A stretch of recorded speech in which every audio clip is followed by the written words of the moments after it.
আসসালামু আলাইকুম। আশা করছি সবাই খুব ভালো আছেন। আমি রুমা আছি আপনাদের সাথে। আজকে এত সুন্দর একটা গাছ নিয়ে চলে এসেছি আপনাদের সামনে। এটা হচ্ছে একটি জেব্রিনা গাছ। আর এই গাছগুলা এত সহজ, মানে অনেক সহজ গাছের ভিতরে এটা আরেকটা সহজ, মানে বলা যায় যে সহজ গাছের ভিতরেও সব থেকে সহজ এটা। মানে কেন এই কথা বললাম সেটা আস্তে আস্তে বলছি, তো তার জন্য অবশ্যই আশা করব আমার সঙ্গে থাকবেন। তো এই গাছগুলা নিয়ে আমি আগেও একটা ভিডিও তৈরি করেছিলাম, তো সেখানে কি যত্নের কথা বলেছিলাম কিনা আমার মনে নেই। তো অনেক আগে তৈরি করেছি যেহেতু, তো এই গাছগুলা মানে আমার কাছে আছে 6-7 বছর ধরে আছে। তো আমি কিভাবে এরকম ছোটই রেখেছি সেটা শেয়ার করব। তো আমি অন্য সময় যে গাছগুলো প্রতিদিন যেটা করি সেটা হচ্ছে প্রথমে যেটা দেখালাম ওভাবে কিন্তু উঠিয়ে ফেলি। তো আজকে আর আমি পুরাটা উঠাবো না, এইখান থেকে গাছের গোড়া থেকে কেটে দিব। কেটে দেওয়ার পরে হবে এইখান থেকে আবার নতুন করে ডাল হবে, আর যেটা আমি কেটে উঠিয়ে ফেলছি সেটা আবার কিন্তু বসিয়ে দেব। তো সেইখান থেকে তো নতুন ডাল হবেই, আবার এখান থেকেও কিন্তু নতুন ডাল হবে। দেখুন এখানেও নতুন করে ডাল বের হচ্ছে। তো এই গাছগুলা কেন সহজ বললাম, এই গাছের কোনো খাবারের প্রয়োজন হয় না। আপনার মাটি তৈরি করবেন কিভাবে সেটারও প্রয়োজন হয় না। তো আমি আস্তে আস্তে এক এক করে সব কিছু বলে দিচ্ছি। প্রথমত বলবো যে মাটির কথাটা। মাটি হচ্ছে আপনার কোনো রকম আছে না, অনেক সময় হয় না যে বলি আমি করি অনেক গাছের অনেক রকমভাবে মাটি তৈরি করি, যে কোকোপিট, তারপর আপনার ভার্মি কম্পোস্ট, এসব দিয়ে অনেক কিছু দিয়ে তৈরি করি, কিন্তু এই মাটিটাতে আমার গাছটাতে কোনো খাবারই মনে হয় দেওয়া হয়নি। মনে হয় না, যেটা সত্যি সেটাই বলছি। যে এই গাছটা যেমন মাটি দেখছেন এটা হচ্ছে দোআঁশ মাটি, তো এই মাটিতেই আমার গাছটা বসানো আছে। এখানে কোনো খাবার দেওয়া নাই। 6-7 বছর ধরে এরকম, হয়তো পটগুলো চেঞ্জ হয়েছে অবশ্যই, এতদিন তো আর কোনো পট থাকবে না, বিভিন্ন রকমভাবে পট চেঞ্জ হয়েছে। তো এই গাছ এই পটটাতে অনেক দিন ধরেই আছে এই গাছটা। এটাতেই মনে হয় 2 বছরের মতো আছে। তো আপনার হাতের কাছে যে মাটি আছে, যে মাটিটা আপনি সহজেই ম্যানেজ করতে পারেন, জাস্ট ওই মাটিটাতেই আপনার এই গাছটা বসিয়ে দিবেন, আর কিচ্ছু করতে হবে না। আর হচ্ছে চারাটা তো দেখতেই পাচ্ছেন আপনার সামনেই আমি করছি, মানে শুধুমাত্র কেটে আপনি বসিয়ে দিবেন, তাতেই আপনার গাছ হয়ে যাবে, আর কিচ্ছু করতে হবে না। তো গাছ বসিয়ে দেওয়ার পরে কিন্তু একটু ভালোভাবে মাটিতে পানি দিতে হয়, সেটা আমরা সবাই জানি। পানি না দিলে শিকড়গুলো কোথা থেকে আসবে। তো যাই হোক, দেখুন আমি এটা কিন্তু এভাবে বসিয়ে দিব। তো খুব সহজেই, মানে 2-1 মিনিটের ভিতরে আপনার যে মানে ছড়ানো ছিটানো গাছটা থাকে সেই গাছটা কিন্তু উঠিয়ে আপনি আবার সুন্দর একটা শেপ, একটা বুশি একটা শেপ দিতে পারবেন মাত্র কয়েক মিনিটের ভিতরে। তবে অনেক সময় হয় কি যে আমারও এরকম হতো আগে, মানে সাহস হতো না, গাছ উঠিয়ে ফেলবো যদি না বাঁচে। তো এখন অনেক করতে করতে গাছপালা বলতে পারেন যে লালন পালন করতে করতে সাহস হয়ে গিয়েছে। আর ওরাও আমাকে ভালোবেসে থেকে যায়, আল্লাহর অশেষ রহমত, যে আমার এখন অনেকগুলা গাছ হয়েছে। আগে কিন্তু নতুন নতুন যখন গাছ করতাম তখন কিন্তু এরকম, মানে গাছ বসালেই যে হয়ে যাবে এমনটা কিন্তু নয়। তো তার জন্য অনেক কিছু করতে হবে, জানতে হবে, ধৈর্য ধরতে হবে, তাহলেই কিন্তু হবে। তো যাই হোক, যা বলছিলাম এভাবে গাছগুলো আপনি বসিয়ে দিবেন, আর কোনো কিছু করতে হবে না। শুধুমাত্র পানিটা দিয়ে একটু ভিজিয়ে ভিজিয়ে রাখবেন, তাহলেই কিন্তু খুব তাড়াতাড়ি গাছের শিকড় চলে আসবে এবং খুব দ্রুত গাছ বেঁচে যাবে। আর ইনশাল্লাহ এখানে প্রত্যেকটা গাছ কিন্তু বেঁচে যাবে, কোনো গাছই মরবে না। তারপর বলে দিই হচ্ছে গাছে পানিটা কেমন দিবেন। এই গাছগুলো দেখতে কিন্তু অনেক নরম, এবং একটু ধরলেই কিন্তু গাছের পাতা যদি একটু চাপ লাগে ভেঙে যায়, গাছের ডালটাও ভেঙে যায়। খুবই নরম, কিন্তু নরম তার মানে এই নয় যে আপনি যদি গাছে পানি না দিতে পারেন সময় মতো তাহলে যে আপনার গাছ মরে যাবে, তা কিন্তু না। মানে কি বলবো, একদম যদি খটখটে হয়ে যায় শুকিয়ে মাটি, তাতেও কিন্তু আপনার এই গাছ মরবে না।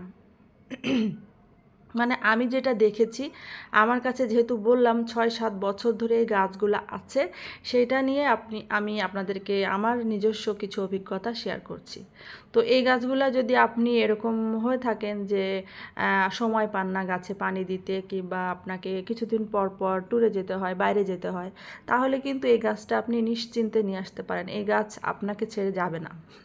যদি সে তার প্রয়োজন মতো সব কিছু পেয়ে থাকে। তো এই গাছের খুব প্রয়োজন যে খুব বেশি তাও না, জাস্ট এই গাছ আপনাকে ছেড়ে যাবে না, আপনি শুধু নিয়ে আসবেন, নিয়ে এসে যখন একটু এরকম ছড়িয়ে ছিটিয়ে যাবে, বড় বড় হয়ে যাবে, তাহলে আপনি উঠিয়ে বসিয়ে এরকম করে বসিয়ে দিবেন, তাহলে গাছগুলো খুব সুন্দর বুশি থাকবে।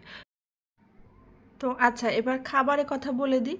খাবার আপনাকে এই গাছে দিতে হবে না, আমি যেটা করি সেটাই আপনাদের সঙ্গে শেয়ার করছি।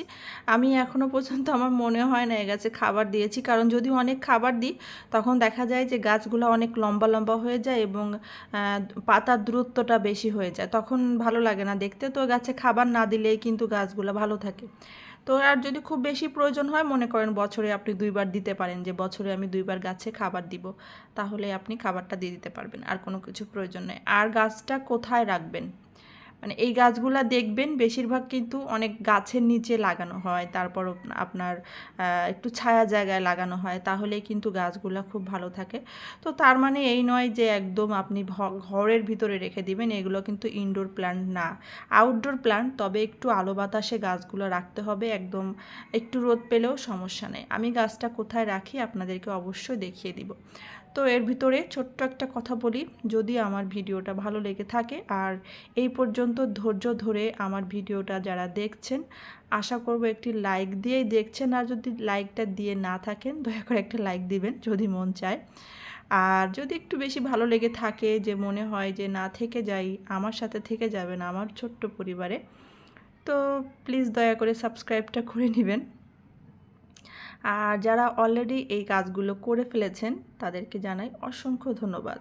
আর যারা এখনও করেননি, আশা করছি করবেন, কোনো একদিন ভালো লাগলে অবশ্যই করবেন। দেখুন এই গাছটা আমি এখানে রেখে দিব, একদম এখানে বেশ সকালবেলা একটা মিষ্টি একটা রোদ আসে, আর গাছটা একটু কিন্তু আড়ালে আছে, তো খুব বেশি একটা রোদ নাই, এখানেই আমি রেখে দিব, এখানেই থাকবে। যেহেতু আমি মাটিতে এখনই বসাইলাম, তো এখনই কিন্তু এখানেই থাকবে, আর কোনো কিছুর প্রয়োজন নেই। বাস এই গাছগুলো আবার যখন বড় হয়ে যাবে তখন আমাকে আবার উঠিয়ে আবার বসাইতে হবে, তা না হলে কিন্তু দেখতে ভালো লাগে না। তো আপনি চাইলে কিন্তু রাখতে পারেন, ঝুলে বড় হবে, হ্যাঙ্গিং বাস্কেটেও কিন্তু এই গাছগুলো খুবই ভালো লাগে। তো যখন অনেক বড় হয়ে যাবে ডালগুলা, তখন আবার হয় কি দেখতে খারাপ দেখা যায়, গোড়ার যে পাতাগুলো থাকে সেই পাতাগুলো শুকিয়ে যায়, একটু বেশি লম্বা লম্বা হয়ে যায়। তো চয়েস হচ্ছে আপনার, আপনি ওভাবেও রাখতে পারেন এবং এভাবে ছোট করে রাখলেও কিন্তু খুব বুশি দেখা যায়, টবটা খুব ঘন ঘন দেখা যায়, খুব ভালো লাগে। তো গত ভিডিওতে আমি এই গাছ থেকে কেটে যে ভিডিওটা শেয়ার করেছিলাম, দেখুন সেখানে কিন্তু নতুন করে ডাল বেরো হচ্ছে। এটা হচ্ছে এনজয় পথজ, খুবই একটি সহজ গাছ, এটাও একটি সহজ গাছ, খুব সহজেই আপনার বাগান ভরিয়ে দিবে। আর এই তো বাইরে কিছু গাছ রাখা আছে, সেটা একটু দেখিয়ে দিচ্ছি আপনাদেরকে। আমার যেসব গাছগুলা বাইরে আছে সেই গাছগুলা কিন্তু অন্যরকম একটা, বলা যায় যে গ্রোথ, সেটা দেখতেই পাচ্ছেন। আমার এই স্নেক প্ল্যান্টগুলো কিন্তু ভিতরে ছিল, এটা আমি একটু বাইরে রেখেছি, কারণ বৃষ্টির সময় দেখা যাচ্ছিল যে গাছের গোড়াগুলো খুব বেশি ভিজা থাকছিল।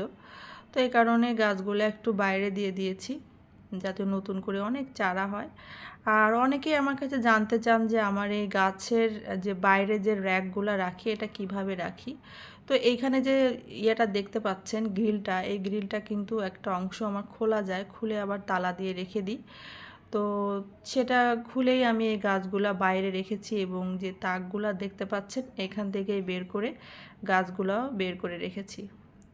দেখুন এই গাছটা একটু ভিতরে ছিল, বাইরে দিয়েছি, কি সুন্দর লাগছে দেখতে।